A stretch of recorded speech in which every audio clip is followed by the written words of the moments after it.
Nagulantang ang mga residente sa Malinen, Bagong Nay, Cavite matapos umanong mamataan ang isang nilalang na pinaghihinalaang aswang sa ibabaw ng bubong.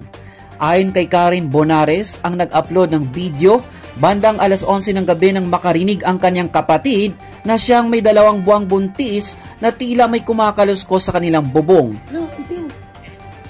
Ilang laki. No, aswang ma! Mama, aswang! Sa bubong mama! Hindi! Aswang pa! Sa bubong aswang! Ang laki pa! Wala na yun o!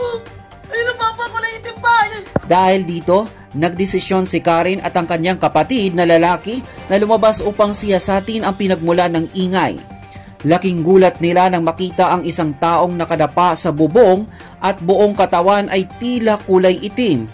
Mas lalo silang natakot nang bigla na lamang magbago ang anyo ng nasabing nilalang at naging isang pusa ito sa kanilang harapan.